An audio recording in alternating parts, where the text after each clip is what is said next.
السلام عليكم. صلي على الحبيب قلبك يطيب، ان شاء الله تكونوا بخير. مع نصيحه جات في قلبي دركا، واحد الكلمه حبيت نقولوا. اتصل بيا واحد الاخ سمانه هذه، هو جاي جديد هنا لبريطانيا، عنده 3 شهور ولا 4. يقول جزار وكان يخدم في البلاد لاباس به. تعرف على زوج خاوه هنايا جزارين، وهو من بعد شجعوه باش يجي لبريطانيا، دار الفيزا وجا الحمد لله، ما جاش حراق يعني في البوطي ولا. المهم الاخ مسكين ويقول دركا غروبيه، خدمت شويه من بعد حبسوني وراه بلا خدمه. ان شاء الله ربي يفتح على كل واحد ان شاء الله. نصيحه تاعي انه الى وعدك شي واحد في الخارج وقال لك ارواح ونعاونك، وكاين بزاف تسمع حكايات انه جيت للخارج وما رفتش عليا التليفون وطفى عليا وفاميلتي ولقيتها غير في البراني. هذا كلام كامل. انا نحب نجوزو لهيك، ما تبقاش لاصق في التاريخ. طور روحك، خلاص انت وصلت، راك هنا، راك تشوف، راك في الواقع. ما تبقاش تقول وانا وداروا لي. خلاص انسى. طور روحك في اللغه، تعرف على ناس، روح خدم يالو كان باطل، خدم باطل باش تعلم شويه مهارات زياده. الواحد كي جاي ميكانيسيان ولا جزار ولا اي حاجه، جاي من بلد واحد اخر، احتمال ناقص في حاجات.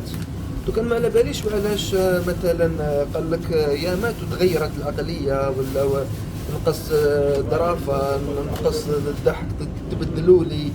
مانيش عارف واش صرا بيناتهم، كل واحد وظروفه.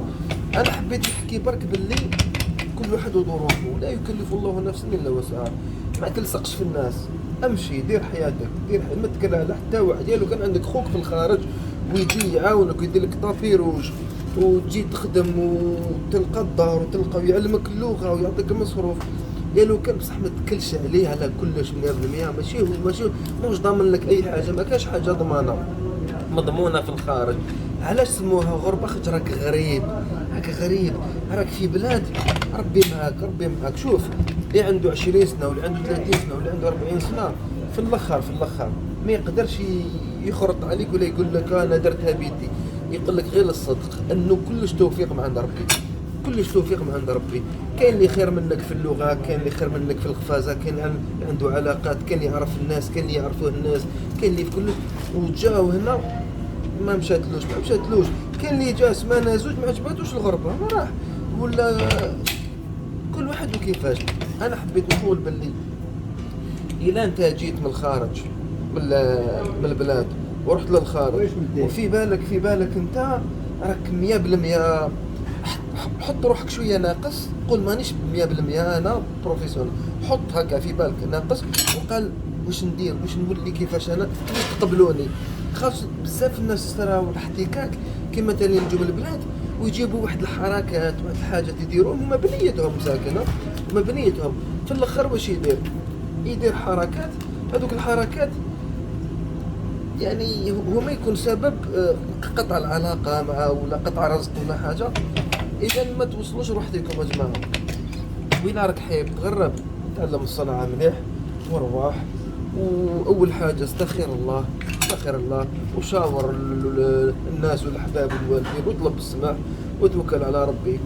قد ما تكون قريب في الغربه، قد ما تكون ربي قريب، قد ما ربي يفتح عليك. هذه هي خلاصه حبيت نقولها قبل ما تفوتني، لانه صارت السمانه هذه وراني نحوس على الخدمه، راني نحوس هنا ولا هيك. احتمال نلقاو له حاجه. المهم انا قلت له اي حاجه تجي في يدك، ماشي كي راك جزار تبقى غير في الجزار، راك في الخارج لازم تولي متحول كالحرفاء، تولي اي حاجه قادر تخدمها، ماشي عيب. المهم تكون في الحلال، تخدم في الحلال، تسترزق وعلى ربي، وان شاء الله ربي يفتح له كل واحد. كاين ناس داروها لعبه عند بالهم وخارج، بعد جا هنا لقاها باللي ماشي لعبه. انا ماشي لعبه، هنا تجي يعني تعري على درعيك وتخدم وتوكل على ربي. توكل على الله اول حاجه. ان شاء الله ربي يفتح على كل مؤمن.